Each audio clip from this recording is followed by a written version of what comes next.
हम सब ने जो है, जब भी मैंने आपको क्रेब्स साइकिल या जो 4 फेजेस पढ़ाई थी वो सारी किसकी थी? ग्लूकोज की थी। लेकिन हम लोग तो प्रोटीन्स भी लेते हैं, फैट्स भी लेते हैं। तो फिर फैट्स एंड प्रोटीन्स एनर्जी कैसे प्रोड्यूस करते हैं, उसको स्टडी करेंगे हम इस टॉपिक में, that is the cellular respiration of fats and proteins. अगर हम फैट्स की बात करें तो fat is divided into 2 chains. पहली होती है वो ब्रेक डाउन होता है इनटू फैटी एसिड, और दूसरा वो ब्रेक डाउन होता है into glycerol.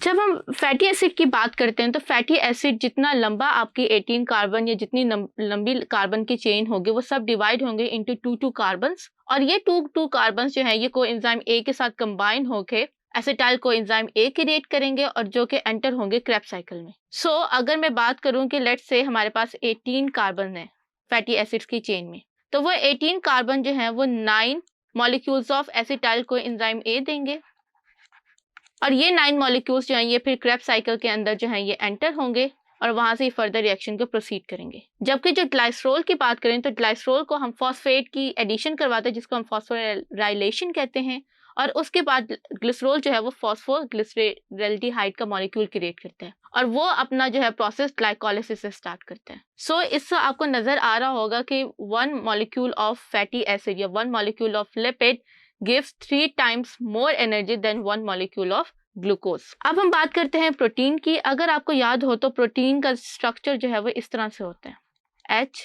HCOOH R and then NH2। यहाँ पे जो R चेन होती है वो डिफाइन करती है कि कितनी ज्यादा एनर्जी प्रोड्यूस होगी। ये R चेन जो है ये आपके फर्दर ग्लाइकोलिसिस के अंदर एंटर होती है, जबकि NH2 जो है ये हम लोग रिमूव कर देते क्योंकि इट इज अ टॉक्सिक, और ये फिर चला जाता है आपकी यूरिया फॉर्मेशन में। सो प्रोटीन का ओनली R जो है वो इन्वॉल्व होता है इनटू एनर्जी प्रोडक्शन।